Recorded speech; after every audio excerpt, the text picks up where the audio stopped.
21% of schools accept 50% or fewer students. So, most schools accept a large percentage of kids. I was reading something yesterday, I believe it listed that there's only 20 schools in the country that have an acceptance rate of 10% or less. Those tend to be the 20 schools that we hear quite a bit about. And then that next tier, the 25% or lower, we hear a lot about those schools, but there still are plenty of schools that have pretty generous acceptance rates. The number of colleges that students are applying to is definitely going up. 30% of students applied to 7 or more. And Lee, I don't know if you know the average for Lake Ridge or for our district, because it could be right around there, I would bet, maybe even sometimes higher. It's pretty close to that. Yeah, Lee alluded or mentioned the Common Application, which some of you may have heard of. I love the Common Application in some ways. It makes it pretty easy for students to apply to colleges, but I also think it's really an enabler of bad behavior. A student, it's so easy for them to say, oh wait, you know what? I can add University of Denver to my list. I don't need to write any extra essays. All I have to do is get mom and dad to pay the $50 and boom, let's apply to DU and just see what happens. That's how those college admission numbers go up way past 7. Average debt has increased. 24.7 is the national average of cumulative debt that undergraduates came out with in 2009. Average tuition and fees have increased 2.3% for the last 10 years. That's an inflation-adjusted number. And while that doesn't seem maybe like a lot, if you multiply it by 10, it is a lot. And the other partnering statistic with that is that for a national average, salaries are actually basically holding flat for the last 10 years. So we're making about the same amount of money, middle income, lower income making less money, and tuition keeps going up. And then the last number, the yield. The yield number measures how many accepted students actually enroll at an institution. So let's say that Lewis and Clark, for example, accepts 100 students for their next year's freshman class, and only 30 of those accepted students, because they're applying to so many schools, decide that they're actually going to enroll at Lewis and Clark. Their yield number would be 30%. And what this tells us, from 49% to 38%, is it's getting harder and harder for colleges to identify the students that really want to come to their schools.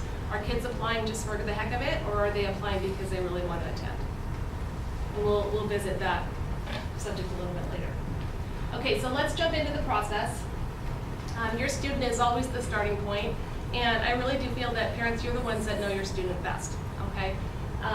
So talk to them, and it's never too early. I think freshman year, in a nice, gentle, non-stressful way to talk to them about maybe what the next 4 years of high school might look like, planning their curriculum, planning their activities, etc. But talking to them about what are the things that they're interested in, what do they enjoy about high school, are they really relational? This whole process to me is really about self-discovery for the students, so helping them along with that. Budget has got to be a starting point because college is very expensive.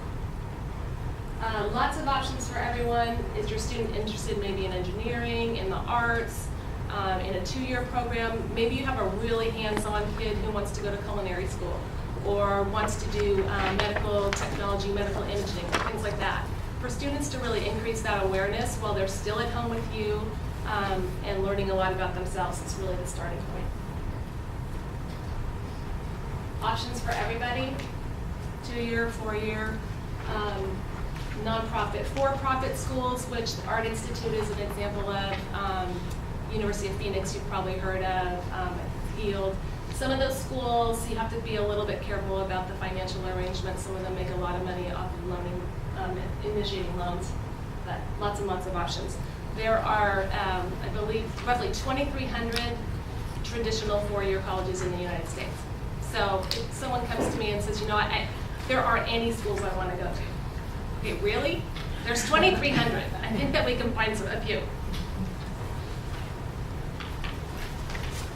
So starting again that research process with your student and really getting back to that subject of fit, okay? I like to talk about the 5 Ps of fit. Number 1 is prestige, and not because it's number 1. I'm not a big believer in the brand name prestige of a school, but it does come up with some families. And again, you know your student, your family gets to make their own decisions. So that's the first P, place. Do they want to be on the West Coast? Do they want to be on the East Coast? Do they want to be within driving distance of home, etc. Price. And price should probably be number one because it's such a driving factor. But price just cannot be taken out of this conversation. And then program. What do they want to study? Again, students don't have to know what they want to study when they're, 16, 17 years old. But if they perhaps want to pursue something like engineering or maybe nursing, then they really do need to know that when they go off to school initially. And then personal fit. Is Greek life something that they're really interested in? Do they want to play a sport? Maybe they're in company here or they're in the drama program. Maybe that's really important for them to be able to do in college even if they're not majoring in it. Things like that are really important to take into consideration with school fit. Okay, how do you research schools? There's 2,300 of them, so where do you even start? I think the Oregon University system is a great place to start. We have 8 campuses right here within our own state, and they all are a little bit different. They are big, Oregon State, PSU, U of O. A little bit smaller, Western, Southern, Eastern. The Oregon Cascade campus is going to be opening for a 4-year residential school in, I think it's fall of 2015. So that's pretty exciting. This is a list of all the different majors and minors. This is a chunk of the list. I think there's over 200 of them. And then across the top are all the different campuses. A big M for major, a little M for minor. It's a great place to start and look at all the things that are offered and which campuses offer each program.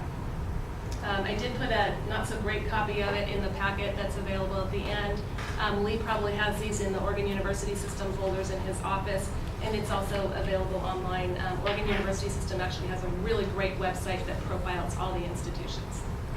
So lots of options to start with here.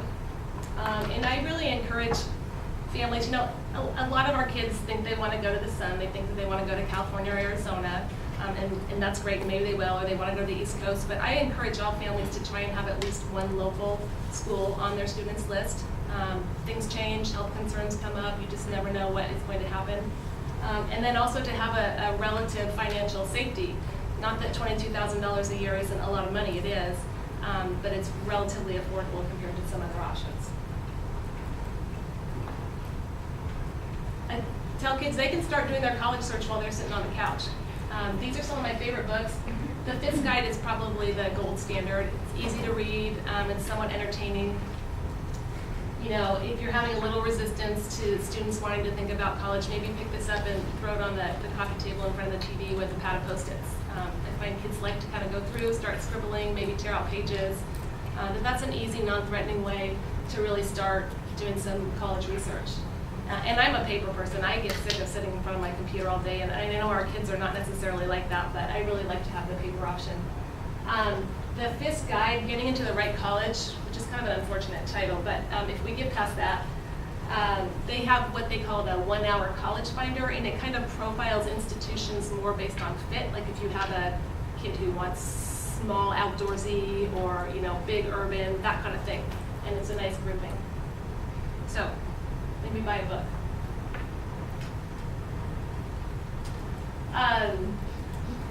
This slide is kind of funny, but it brings up a point of how are students choosing which colleges fit them. And again, they are really a lot about the weather first. A lot changes certainly from junior year to senior year, but also from even right now during senior year, where Lee said 55% of our students have already submitted their applications. A lot is going to change between now and May 1st, and where they get in and where they think they want to go. And then May 1st is National Intention Day. It's the day that everyone has to commit to the school that they're going to attend. When those kids are ready to make that, they don't sign on the line anymore.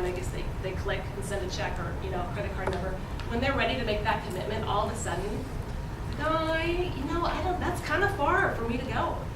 I worked with a student who went to the East Coast this past summer for a volleyball camp, and she was all excited about the camp. And I talked to her dad afterwards, and he said, it was probably money well spent. The volleyball camp didn't really turn out, and they didn't have a spot for her on the team, and the dorms didn't have air conditioning, and the visit was a little disappointing. But he said, my daughter learned what she learned. Wow, Dad, the East Coast is really, really far away. I don't think I want to go that far. Okay, so a couple $1,000s well spent probably in there.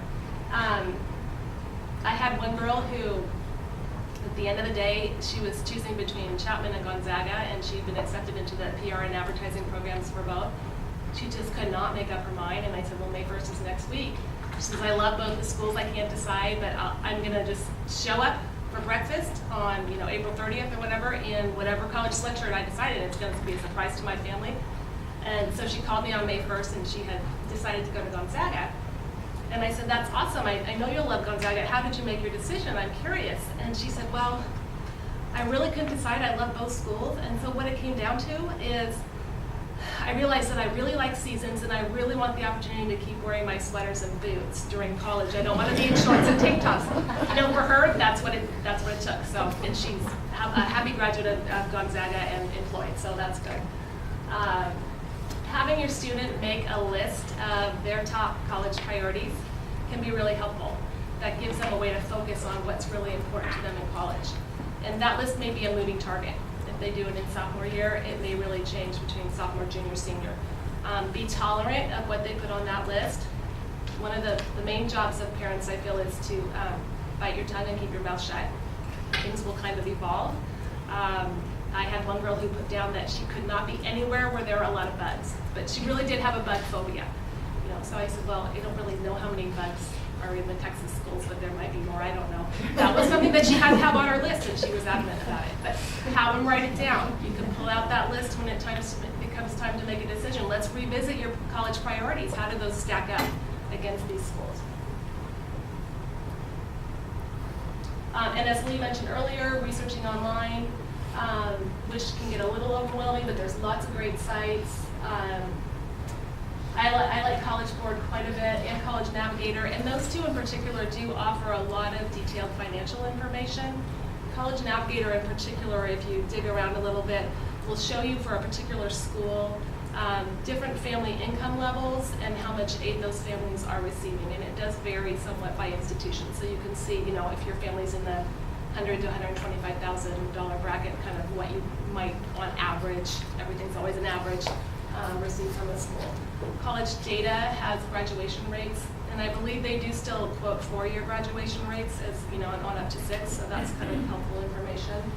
And then Naviance is great, and particularly for Naviance because then you can really evaluate your student within the context of their high school community with the little scattergrams that I'm sure you've probably all seen, and if you haven't, you will. So researching online.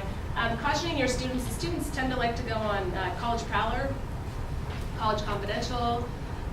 There's probably some other ones. Those are really student-driven sites, and while there can be some good information, they're pretty subjective. And I seem to notice that the students that are the most outspoken on those sites are the ones that are maybe the unhappiest. So just take those things with a grain of salt and try and steer your student towards considering the sources for their research like they would in anything. Attending visits at Lake Ridge. And I had to hijack this off another school because I had this for previous, so sorry, because you guys are almost done, which is great, but this is such an opportunity, and for the parent group to have supported the counseling office through this is just tremendous.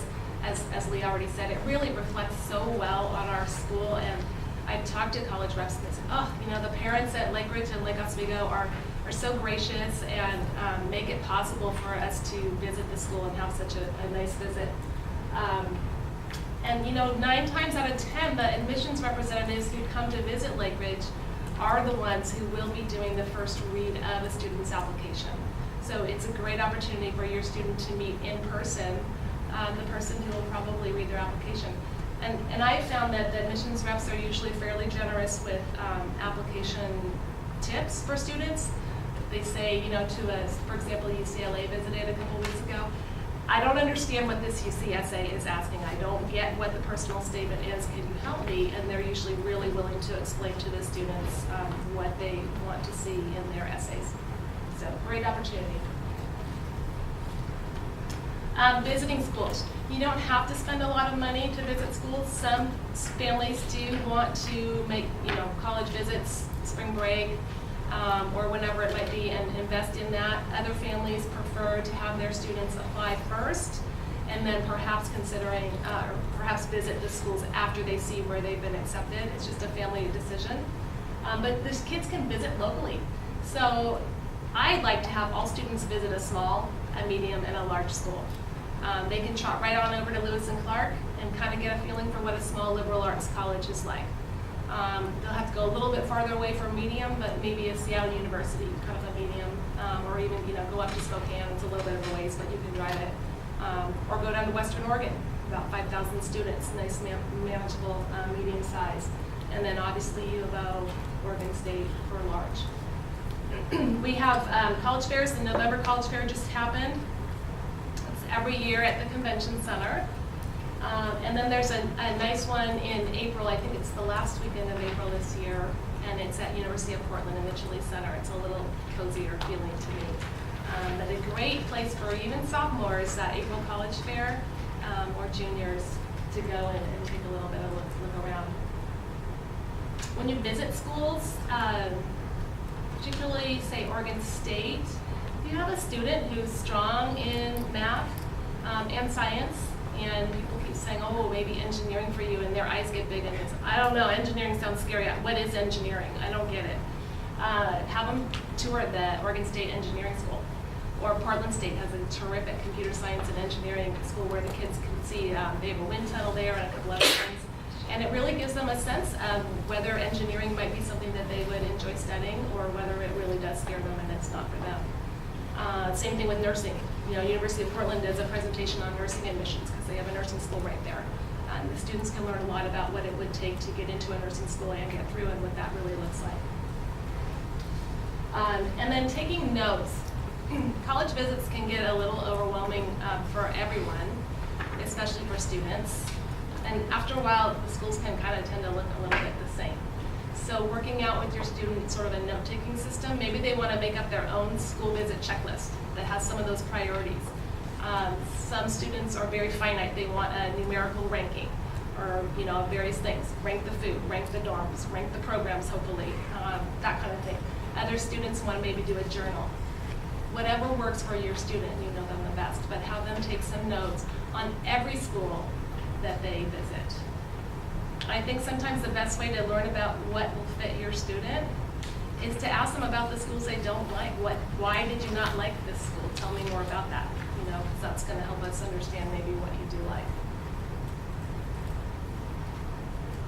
And then really loving the list. I think 2 to 8 is kind of ideal. We do have a fair number of students, I think, that kind of have a one school list. Maybe they really know they want to go to Oregon State, and that's where they apply and get in, and that's where they go. And I don't really have an issue with that. I did talk to one girl who's a freshman at Oregon State, and she was in that category, and I talked to her a couple weeks ago, and she said, I don't think Oregon State is for me. And I said, why not? And she said, it just feels too big. And she was one of these girls that just didn't want to even go visit another school, just wasn't on her radar screen. To really stress with the students that just because you apply to a school doesn't mean you have to go there. But it's really about creating those options so that you have lots of choices that fit for you on May 1st. My own daughter was looking for small undergraduate business on the West Coast, and of course I suggested Santa Clara, and she said, oh no, Mom, that is the one school I would never go to is Santa Clara. And I said, well, why is that, honey? And she said, well, because you and Dad both went there. And in my head, I'm thinking, oh yeah, well, I saw what your grade in calculus was, and I have a feeling you might not even get into Santa Clara. So I said, honey, just humor me. Just put it on the list, just apply, and let's just see what happens. Well, she got deferred from the early admissions pool. She didn't get in first round, and I think that was kind of a wake-up call to her. She said, oh, wait a minute, Santa Clara doesn't want me. So all of a sudden, I think her interest in the school grew, and of course, as it happened, she's a senior there and loves it, and it all worked out. But again, maximize those options because a lot changes between September and May of senior year. Okay, I'm going to just briefly touch on financial aid. That in itself is a whole presentation, and I believe you had a financial aid night here at Lake Ridge a week or two ago. Ability to pay does not equal willingness to pay. You may be fortunate enough to be able to write a check for any school in the country that your student wants to go to. That doesn't mean that you're necessarily willing to do that, or maybe that you feel that that's a good investment. Talk about money with your students. They know that college is expensive. They're all smart kids. What's the budget? What would you expect that your student would contribute?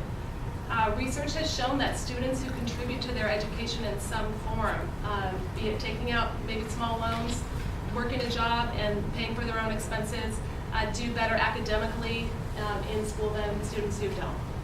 I think a job on a Saturday is a great way to get kids to maybe come home a little bit earlier on Friday night in college. Okay, they have a lot of free time, and that free time is not always used well when you're 18, right? And then the graduation expectation. Hopefully we're expecting our kids to get out in maybe 4 years. A lot of engineering programs, it's more typical that the students would get out in 4.5 years, and that's perfectly fine. But if it's going to be a 5-year school or maybe even a 6-year school, what does that look like for your budget? 6 times 22 is way different than 4 times 22.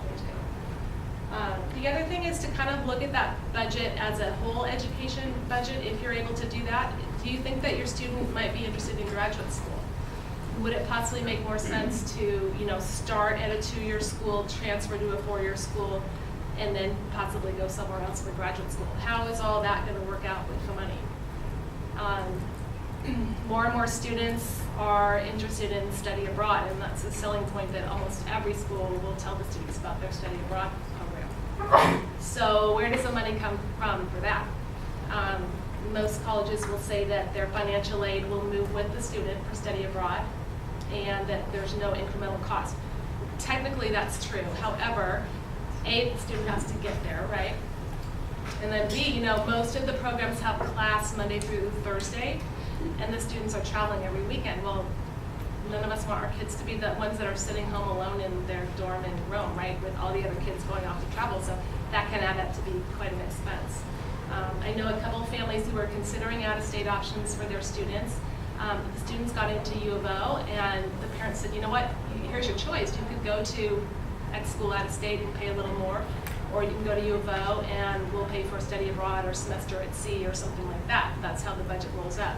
And I know students who have decided to stay in-state and do the study abroad option to kind of give them more of a away experience. So lots of things that relate to money, but talk about it up front.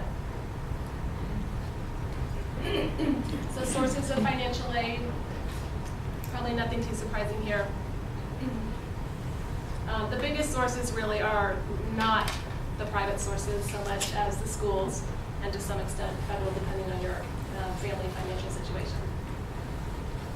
2 types of financial aid. One is merit-based, related to GPA, test scores, talent, maybe leadership, things like that. And then need-based, it's really related to your financial situation. How do you define financial need? Excuse me. Cost of attendance, tuition, your room and board, books and supplies, etc., minus what's called the expected family contribution equals your demonstrated need. So to give you a quick example, if we have a private school, maybe Loyola Marymount, costs about $50,000 a year. Let's say you've done the math and the federal government and the institutions think that your family can afford $30,000 a year. That's your EFC. So 50 minus your 20 EFC is 30,000 of need that the school will try and fill for you. Now, need can be filled with loans, grants, or gaps, not filled at all. Some schools don't meet a lot of schools don't meet full need. So just because you have need, just because you show financial need, doesn't necessarily mean that your family is all of a sudden going to get a whole bunch of money.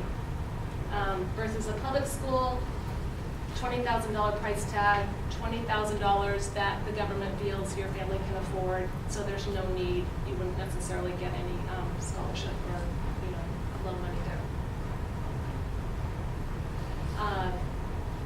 I think everyone should know what their estimated family contribution is, and it's sometimes a scary number. This is the website, it's in your packet, the free app, the FAFSA Ed, it's called FAFSA Forecaster. It'll give you an estimate of your EFC. I was volunteering with a student last year, excuse me, I'm losing my voice. And she told me that her family was going to qualify for all kinds of need-based aid, and that her mom couldn't afford anything for college, and she knew she was going to get a full ride. And she kept saying this to me, And I was getting a little concerned, so I called the mom and I said, can you fill out this form and let's see what your EFC comes out to be? Well, the mom did it and she called me back and she said, my EFC is $30,000. What does that mean? And I said, that means that you're going to be expected to pay $30,000 a year for your daughter to go to college. And she said, there's no way that I can afford that. I said, I understand that. It's just a calculation. It's not, my personal opinion. So we started to look at more closely at schools where her daughter would get money more based on her grades and her test scores than necessarily getting money based on her financial need. And then the last thing is the net price calculators. These were new, I believe, in 2011, maybe. All colleges are required to have a net price calculator somewhere on their website.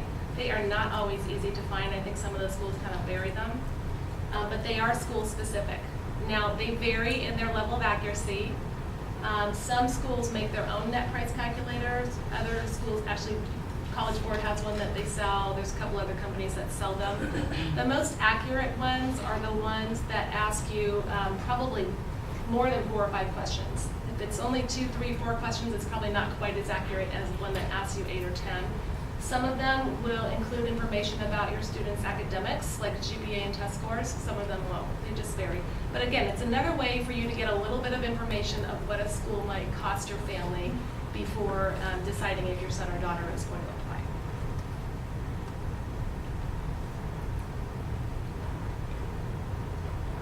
And then the last thing, just knowing your students' numbers. Our kids are generally good students and they can get some nice scholarship money based on their grades, their test score, and their involvements here at Lake Ridge. In general, if you apply to a school where you fall into the top 25th percentile of students, you're more apt to get some merit money, okay? This is a copy of what's on College Board. And I think this was Loyola Marymount. This gives you the middle 50th percentile for the SAT tests for accepted students at LMU. So for critical reading, that little black bar there, it says 550 to 640. 50% of their accepted students scored between 550 and 640 on their highest reading portion of the SAT. So if your student is at a 500, it doesn't necessarily mean that they're not going to get into LMU. But it means they're in the bottom 25th percentile for reading. If they're above that 640, they're in the top 25th. Okay, so same thing, reading, math, and then kind of looking at that GPA spread. The higher your student falls, the more likely they are to get some scholarship money that's not based on your family's financial situation. Okay, and there's a lot of other factors that come into play, but just kind of the general rule of thumb. For that reason, I like to kind of minimize the number of REACH schools that are on a student's list because you're less likely to get merit-based money at a REACH school because they're not, unfortunately it's kind of like colleges buying the kids. They're trying to attract the high-profile kids to their schools by offering them money. Okay. We'll come to that next slide. General do's and don'ts. Probably the most important, don't compromise retirement or emergency funds to fund college. Again, it's a family decision and I'm not a financial planner by any means, but your student goes to college, before you know it, you blink, the 4 years are gone and you look at how much money you've just paid for them to get through, and it's a lot of money. So limit your REACH schools, include financial safeties, things change. And I think everyone should fill out the FAFSA. It's generally helpful for merit scholarships as well as need-based. And then last thing that I really wanted to touch on briefly, has anyone heard of the WUI schools? A few of you? Okay, good. It's a little confusing because what WUI started out as was a reciprocal program where Oregon students could go to other neighboring states and pay 150% of the in-state tuition. So it's basically a tuition break for our kids who are still wanting to go out of state. In recent years, a lot of schools have redefined their WUI to be more of an out-of-state scholarship program. Technically, WUI used to be without any regard to grades or majors. If you got in, you got the tuition break. A lot of schools now have capped it out based on primarily on GPA, sometimes on test scores. So the schools on the left those are schools that have some form of WUI, or they might call it by a different name. They might call it, the Cougar Scholarship at Washington State, or whatever it is. But some kind of money, some kind of discount on tuition based on living in Oregon and going to these institutions. The ones on Colorado State and down, those are tied to GPA or test scores. Okay, so if your student hits a certain GPA, they will be apt to get that tuition discount. The ones under Northern Arizona, those to my knowledge are still across the board. If your student gets in, it doesn't matter if they're at 2.8, whatever they are, if they're accepted to the school, they can take advantage of that tuition discount. Okay, and it's kind of a moving target. Schools are changing it year by year. So that's what WUI is. You can go on the website and look.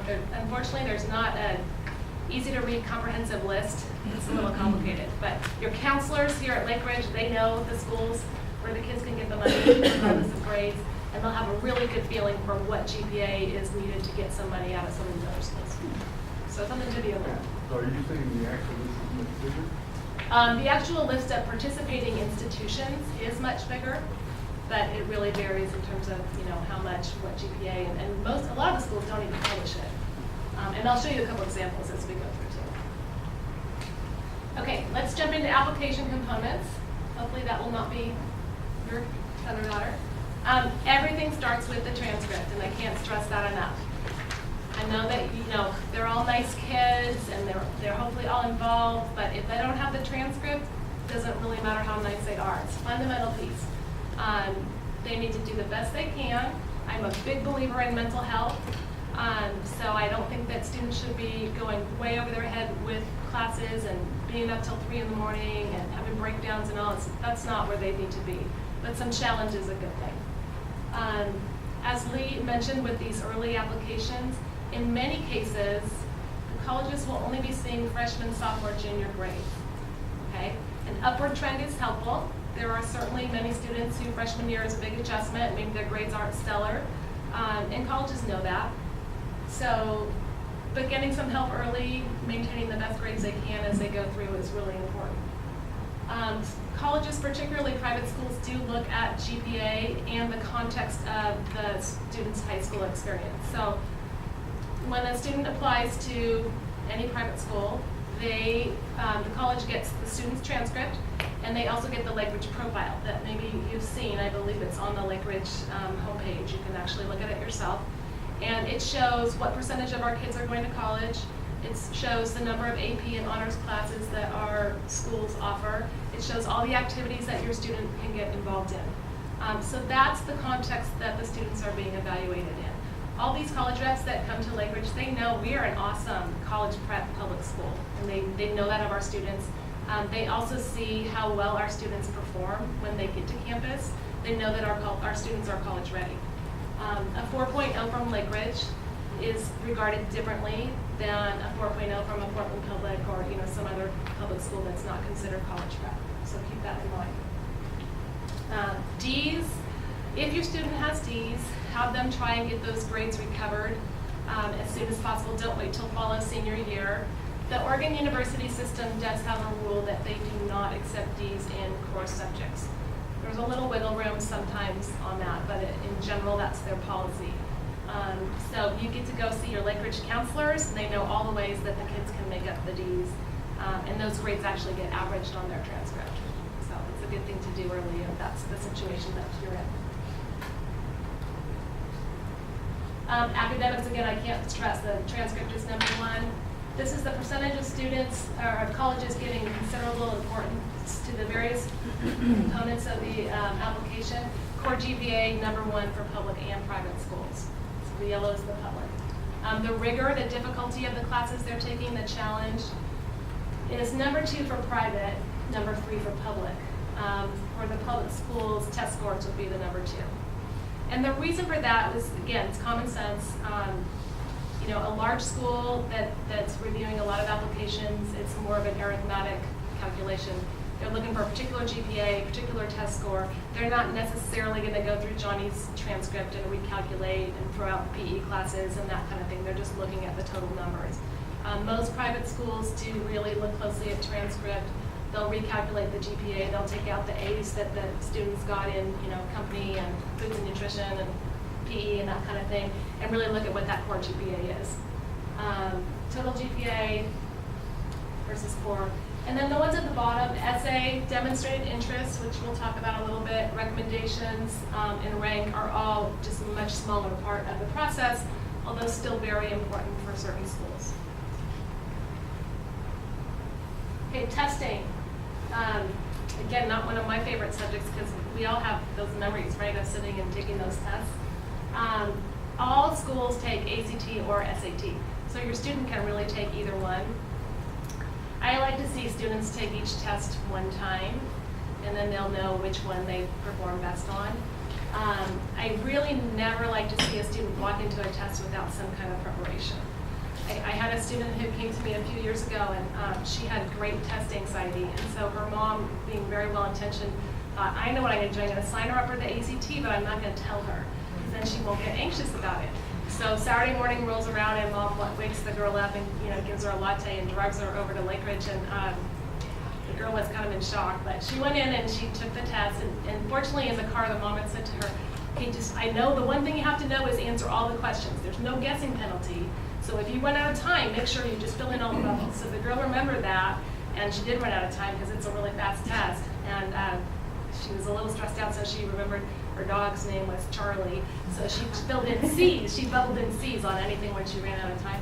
And she did okay. I think she scored around a 23 or a 24 on her ACT. So she then subsequently worked one-on-one with those ACT results with a test tutor, just I think 3 times. It was not a big investment of time or money. And she increased her ACT by a couple of points and felt much more comfortable, obviously, the second time around taking the test. So try and prepare. The research points to the fact that a lot of formal test prep does not always pay off. Where I see it paying off with the kids is most of them aren't motivated enough to do the test prep on their own. So they need someone who holds them accountable. I don't think it's necessarily about the money you're spending and what the person's actually teaching, that they're holding them accountable with giving them homework that they're going to do because they know they have to show up the next week and have that homework done. A very motivated student really can prep on their own. So it just depends. You know your students best. The scores do play into scholarship money. So it is important. I don't believe in over-testing. Let's not make our kids completely crazy. They have better things to do on their Saturday morning, but the scores are important. This is a copy of the concordance table. So let's say your student takes the ACT once, the SAT once. There's a formal comparison. So if they got a 26 on the ACT, but they got math and reading 14, 20 on their SAT, the SAT is their test, and that's the one, if they want to take it one more time, they should take. And colleges, this is the table that the colleges use. So if a student sends in all their scores, the colleges cherry pick their best scores. They're really not out to get the students in terms of looking, at their bad testing. Maybe they were sick on the morning they took the ACT. Maybe they were like my girl who got the surprise. The colleges are trying to find those highest scores. And part of the reason for that, as Lee mentioned, is it does make the schools look better for U.S. News and World Report because they do publish their accepted test range for the students. Subject tests. Happily, fewer and fewer schools are wanting to see subject tests for students, primarily highly competitive schools. And the good news is that a lot of schools will take an ACT in lieu of subject tests, and that's another reason that I would encourage just one ACT kind of under their belt in their testing.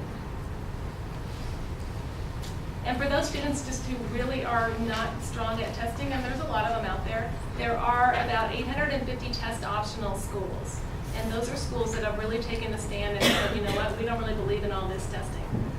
We know that there's great students out there who don't test well.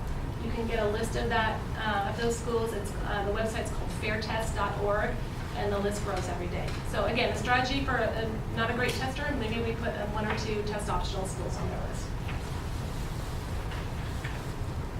So test scores and scholarships, here's some examples. And these are real for this year. U of O with a 3.8 GPA, and happily they will take that weighted GPA now. ACT 26 or SAT 1200, and again, it's math and reading on the SAT. A lot of schools do not look closely at the writing portion of the SAT simply because they can look at your students' grades in English class. They get to see their writing through their essays that they submit with their applications. So it's really the reading and math that they use. Those kids are qualifying for an automatic $5,000 per year scholarship money, renewable for 4 years. So that's a pretty good source of money. Washington State University, this is their out-of-state, called their Cougar Award, 3.5 GPA, 24, 1100, they get $9,000 a year. That brings Washington State down to be almost, on par with staying in state for Oregon and Oregon State. Still a little higher, but pretty darn close. And then Montana State. Montana State bases their out-of-state scholarship money solely on test scores. This is their, what I call their opening level, minimum 23 ACT or 1560 to 1610 SAT, they get $2,000 per year. It goes up from there, and I think their highest this year is near perfect test scores, like 34, 35 ACT, but those kids can earn $15,000 a year. I think we had a student recently who got into Stanford and got into Montana State, and he chose Montana State because he got so much money from them and probably wanted to save money for grad school, and they have some great engineering programs there. It's a great school. So test scores do pay off. Okay, activities. No, they don't really care colleges don't really care what you did in preschool or kindergarten, or, it's all good, but it's really college level or high school level activities. So students don't need to be resume powders. We want them to be following their own interests, but we do want them to be engaged in something, busy after school. Service and leadership are important, but not everyone's going to be a class officer or an ASB officer. So you can be a leader on your athletic team. I had a girl who came to me, and she has 3 younger siblings, and she takes care of those kids a lot after school. That's a form of leadership and within her family, being the oldest sibling. So lots of ways to do that. Using your summers. I do think that job shadows are a really great thing for students to do. If as parents you can make that happen. I had a boy who, he's one of those kids who's really good at everything. He's a great writer, he's great at math, he's great at science, and he said, I have no idea what I want to do. And when I looked at his transcript, I thought, gosh, he's a pretty good student, he could probably do absolutely anything. And I said, well, how about some job shadows? Well, he went and he did probably 6 job shadows, and they were quite extensive the summer before his senior year. And one of the people he shadowed was a gastroenterologist.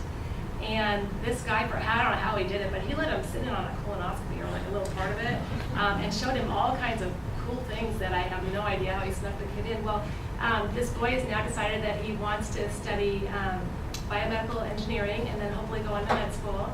And not only that, but he's writing so many of his essays about his job shadow and his little story of going into the operating room and seeing, the inside of the stomach or whatever.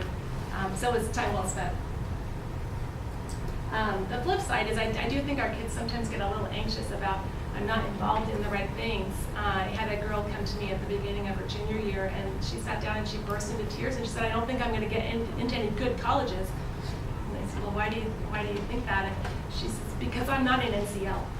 And I said, I love NCL, but not everyone is in NCL, and you can get into college if you're not in NCL. And she, honestly, she really didn't know that, and she was really panicked about it. So keep it in perspective. Recommendations, as Lee mentioned earlier, our teachers and our counselors do such a phenomenal job of writing recommendations for the students, and they do make a difference. This is a copy of the teacher form that's on the Common App. They rate the students on all kinds of things like motivation, work habits, self-confidence, collaboration, things like that. Most private schools will want at least one teacher recommendation from an academic core teacher, so math, science, language, etc. And then sometimes a second teacher letter from either core or someone else. And then our counselors do a fabulous job of writing letters, and I know they spend hours writing those letters. They sit down personally with each and every senior and do kind of a senior interview and get all kinds of information for those letters. And parents get to have a little input for those as well. So it's a very thorough process. And then some of the other components. Demonstrated interest is something that you may have heard a lot about recently, and that goes back to that problem that the colleges are having with their enrollment management and their yield. They're really trying to figure out which kids really are interested in their schools and which kids are just pushing the button. So The analogy I give to the kids is you're probably not going to ask someone to a high school dance that you've never spoken to or has never spoken to you. They need to establish some sort of a relationship with the school if they really are interested. And it doesn't have to be anything fancy, no elaborate emails or letters or anything like that, but just clicking a little button to get on the mailing list. If they do a tour at a school, they should fill out the little postcard that said, they came and toured. If they tour on a Sunday and they love a school, shoot an email to the admissions rep. I toured your school on Sunday, no one was there, but I love it. Could you please put me on your mailing list? That kind of thing. Attending the visits at Lake Ridge, that's a form of demonstrated interest. So again, kind of common sense, but something to keep in mind. And then interviewing. Some schools do offer the option for students to do interviews, particularly alumni interviews on a local basis. And that can sometimes be advantageous. Usually they're optional. Some kids are not interviewing kind of kids at the age of 17 or 18. So an interview can actually hurt them if they're not comfortable doing it. So don't rush out to sign up your kid for an interview. Make sure that you have some time to discuss it with them, see if it's something that they're comfortable doing. They need to be able to articulate why they are interested in that particular school. They need to do their homework on a school before they do any kind of alumni interviewing. So it's a big responsibility and it takes some time to get ready for.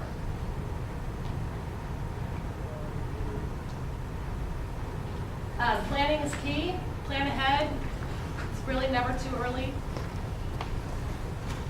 Help your student to get organized. In this age of information overload, colleges are moving more and more towards electronic recruitment, electronic information. Students might want to set up a separate email address because once they take the PSAT and once they visited a few schools, they'll start getting lots and lots of emails. Obviously, it should be an appropriate email address. Sometimes it is easy, though, to have a separate college address that they can check. Schools are checking social media. They check Facebook. I read recently that they're somehow checking Twitters. I don't know how to do that, but I guess they do. But anyways, helping your student to get organized for this process so that it's not as overwhelming. I worked with one girl who was very visual, and what her dad actually did was he got these big pieces of paper, and for every school she was interested in, they put the name of the school, and they put the pros and the cons, and they stuck it up on the dining room wall. And I walked into their house, and the whole dining room was just covered with pieces of paper. And then one by one, as she kind of eliminated schools, they put a big X through it. I don't think they did much entertaining, her junior year. And so finally, she kind of had her list, but that was what worked for her. And all these students are different. So whatever works for your student can help them get organized. Use your resources. This is a senior college planning guide, I think, but there's a junior one. So the people here they have years of experience. They work with hundreds of students. They really know everything. Assessment tools and scattergrams on Naviance, great things to use. Plan the process. I hesitated about putting this slide in because it can be a little bit overwhelming, but there are a lot of things that need to be done, particularly junior year. So plan it out, have a testing calendar right at the beginning of that junior year. When is your student going to prepare? When are they going to take the test for the first time? When would it maybe work to take it for the second time? Look at the sports calendars, look at the activities calendars, look at, your family needs, that kind of thing. Have a plan. And then really to have them use their junior summer. They can get their essays written in junior summer. They can start on a lot of their applications. A lot can be done to sort of minimize the stress of fall and senior year. And then family harmony, which is sometimes, a little tenuous during this process. Some families, it works better to have an identified time that you're going to talk about college so that you're not constantly asking your student, well, oh, did you see this school? Or, oh, I was reading this guy today. Or, every day and every meal revolving around college can just be a little bit overwhelming and add a lot of stress to a family. And that's not probably how you want the last year or two of your time with your student at home, if indeed they're going away to a four-year college. So maybe compartmentalize that into a time. Let the student drive the process, but you as a parent are really an important part of the process too. Encouraging them that they're going to have options. Most of them act like they're pretty excited to go to college, but it's still really scary for them, even though they won't admit that. I like to see parents be the main drivers for the financial aid process, because kids probably won't do it. And maybe if you have the time to dedicate to doing a little bit of scholarship research.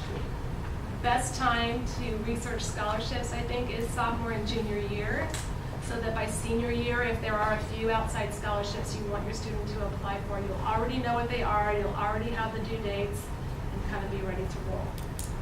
Taking pictures on campus visits, things like that. Parents have jobs to do.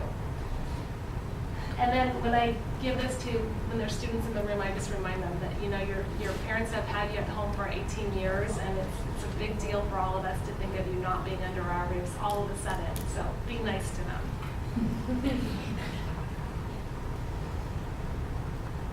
And that's really it. So now I would love to take some questions. Any questions, or do you guys know everything now? Audrey? Somebody said that they heard a statistic about like Oswego kids that go out of state and how high the percent of kids are that come back after year one. I was kind of curious about I've that. heard that too, and I wish that we track that. I don't think we do, Lee, right? I have anecdotally seen that, a few times. It sounds pretty exciting to go out of state, and then sometimes it's just not. But either it's not the right fit, or it's financial, or it definitely does happen. Yeah, because I'm sure you've heard that somebody said it was like 45% of kids or something really high. Yeah, I don't know. But you haven't heard that. I don't believe you. I don't know what the percentage is. Naviance has a portion that you can purchase to track students who have graduated. We just haven't felt the need to do Right. that. Right? It's an added expense, so we actually don't track that number. But there are a number that come back. And in fact, if you look across the board, students who have changed institutions even in-state, I don't think it's outside the norm. So when you're looking at Lake Oswego and exclusively, if you look at it in the broader context of students who leave and then come closer to home, right, Right. it's pretty normal. And I think I've read that nationally the transfer rate is right around 25 to 30%. So that's a good question. I wish we could track it. Yes. When should when should students start asking the teachers for the recommendations? Should they wait till the beginning of senior year, but base it on junior teachers who actually know them better? I think typically it's early senior year. There's a whole process that the counselors go through here in senior conferences. I'm sure they could have it, casually ask them, and in terms of the year, junior year is ideal, but if it's a core teacher that knows them well from sophomore year,